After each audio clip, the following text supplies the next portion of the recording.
Cause you brighten my day up like the sunrise. I've waited all my life for a moment like this.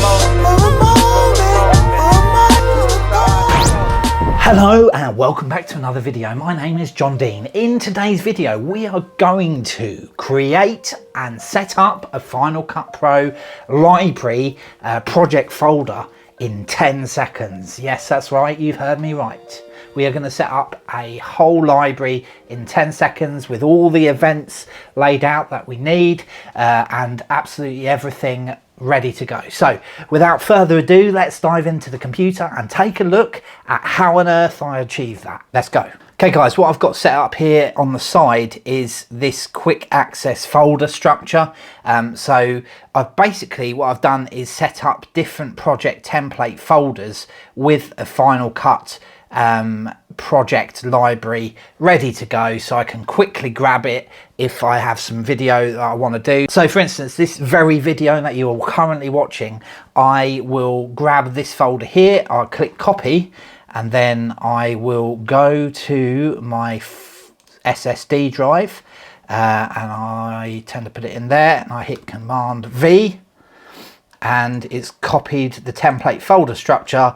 I'll then call it what I want, so I'll just call it demo video for now, and I'll call that demo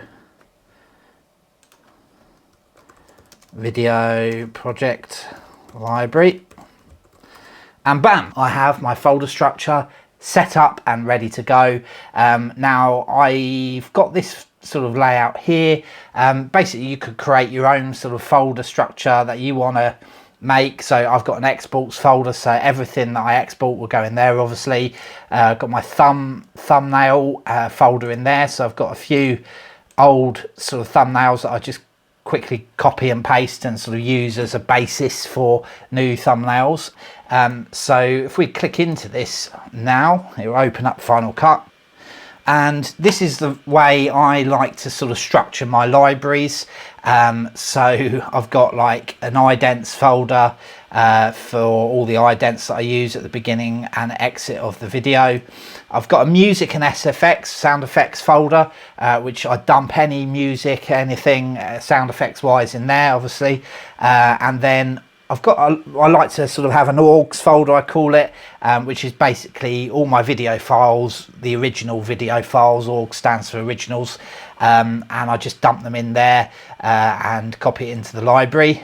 And then an other assets folder, we like to just have that just for random miscellaneous rubbish, so graphics that I might pop up on the screen, anything that's sort of useful like that.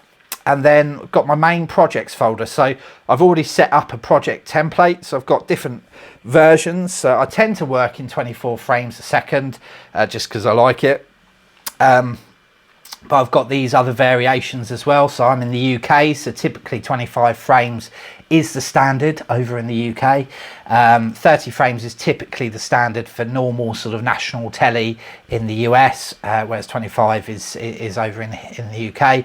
And 24 frames a second is for cinematic sort of, it's got a bit more of a cinematic look to it. So I like to shoot in 24 frames a second.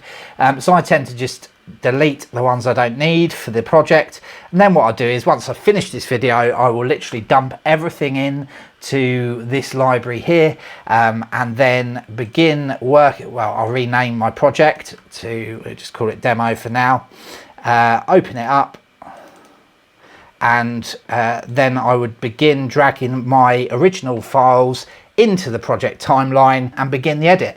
So that's a quick tutorial on how to set up a Final Cut project library in under 10 seconds.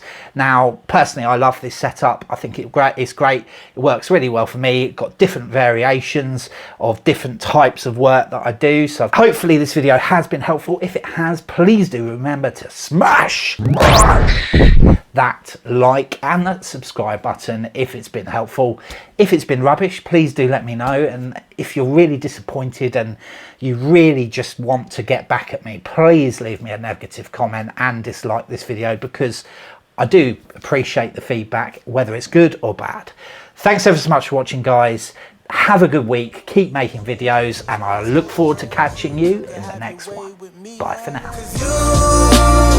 Brighten my day up like